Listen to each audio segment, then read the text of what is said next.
Kalimat yang pertama itu ada kalimat positif, penggunaannya terdapat subjek, kemudian ditambah dengan will atau shall, plus verb one atau kata kerja pertama, plus objek. Dan yang kedua ada kalimat terdiri dari subjek atau plus will atau shall ditambah dengan not, karena dia bersifat negatif, ditambah dengan not, ditambah dengan verb one plus subjek. Jadi bedanya kalimat positif dan negatif ini hanya terdapat pada kalimat not. Hanya itu saja perbedaannya kalimat positif dan negatif. Kemudian kalimat pertanyaan. Di sini yang pertama adalah will atau shall-nya itu adalah kalimat yang paling di awal yang digunakan ketika menggunakan simple future tense. Kemudian ditambah dengan subjek, ditambah dengan not, ditambah juga dengan verb one, dan ditambah dengan objek. Dan di sini penggunaan kalimat simple future tense ini dia menggunakan verb one atau kata kerja yang pertama, sehingga tidak memiliki banyak perbedaan. Dan ya, yang kalimat pertanyaan itu juga bisa diganti menggunakan will or shall plus subject plus verb one langsung, bisa menggunakan not atau tidak. Jadi itu tergantung kalimat dan ditambah dengan objek. Sehingga kalimat yang paling mudah dimengerti yaitu adalah simple future tense. Tetapi dalam penggunaannya di dalam berbahasa Inggris sangat perlu diperhatikan karena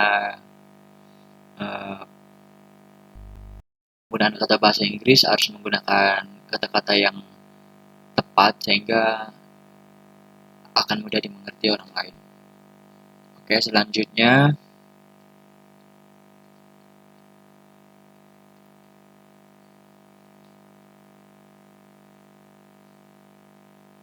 ada contoh dari simple future tense.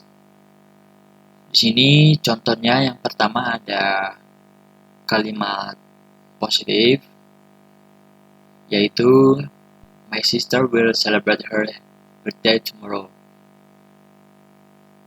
Selanjutnya ada contoh dari yang kalimat negatif, yaitu my sister will not celebrate her birthday tomorrow. Jadi di sini perbedaan kalimat positif dan kalimat negatif yaitu terdapat ada kata not.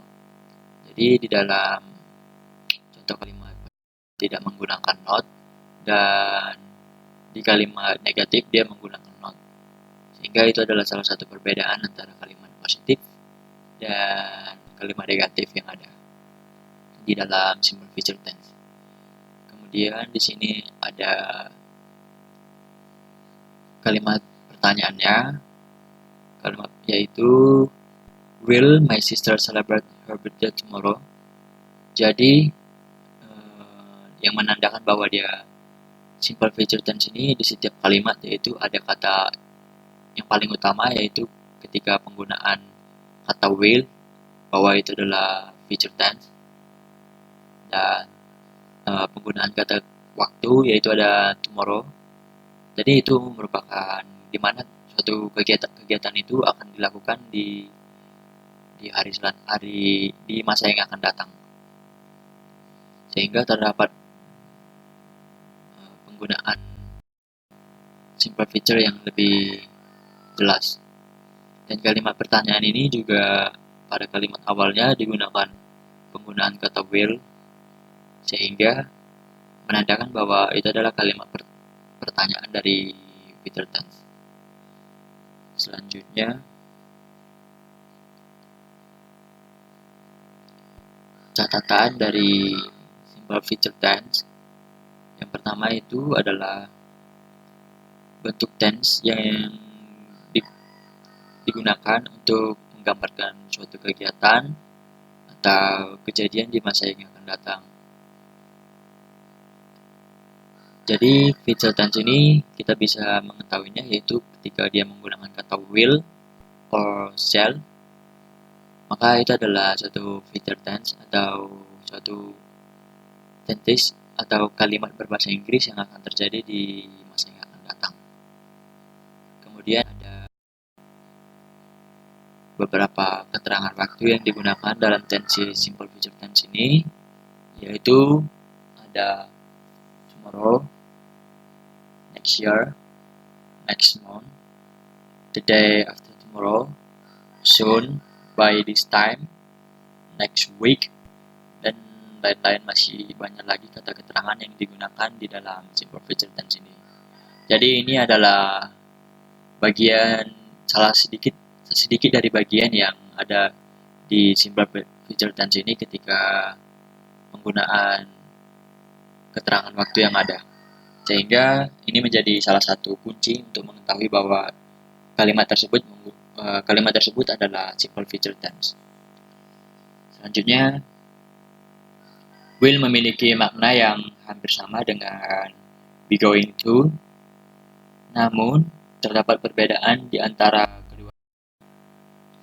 Will dianggap sebagai suatu rencana atau perkiraan, sedangkan be going to digunakan untuk mengungkapkan suatu yang pasti akan dilakukan. Ya, jadi will dan be going to ini sama, tetapi sedikit berbeda. Samanya itu yaitu ketika suatu peristiwa dibicarakan akan terjadi di masa depan, dan peristiwa tersebut kejadiannya ada di masa depan. Dan bedanya yaitu ketika will ini bisa terjadi dan bisa tidak terjadi, maka termasuk dalam perkiraan atau suatu rencana.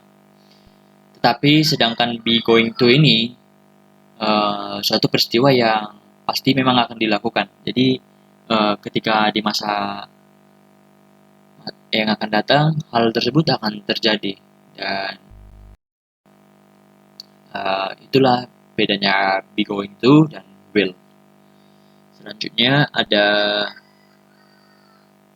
present continuous tense. Jadi yang biasanya kita ketahui, penggunaan present continuous tense ini biasanya kita temukan dalam kehidupan sehari-hari untuk menunjukkan hal atau aktivitas yang terjadi, atau berbicara tentang hal-hal sementara yang telah dimulai tapi belum selesai, sehingga hal ini tersebut di dalam penggunaan kata-kata dalam bahasa Inggris yaitu present continuous tense. Kata kuncinya di sini yaitu menunjukkan aktivitas yang terjadi. Jadi menunjukkan hal ini adalah sedang terjadi dan kegiatan tersebut belum selesai. Dan kegiatan tersebut itu terjadi di dalam kehidupan sehari-hari. Maka dalam penggunaannya, present continuous tense ini memiliki pola, yaitu untuk menunjukkan kalimat positif terdiri dari subject plus to be. To be di sini menggunakan to be is, am, are, dan ditambah dengan verb ing atau kata kerja tambahan ing. Selanjutnya ada kalimat negatif yang terdiri dari subject plus to be. To be-nya di sini ada is, am, are, masih sama dengan kalimat yang positif. Kemudian bedanya dia ditambahkan dengan not dan ditambah dengan verb ing atau kata kerja ing. Jadi to be di sini ketika ditambah not bisa digunakan yaitu menjadi isn't atau is not, atau dan am not, dan ketika are menjadi aren't atau are not. Itu yang menandakan bahwa kalimat tersebut adalah kalimat negatif. Dan ditambah juga dengan verb ing. Jadi kata kerja yang digunakan di continue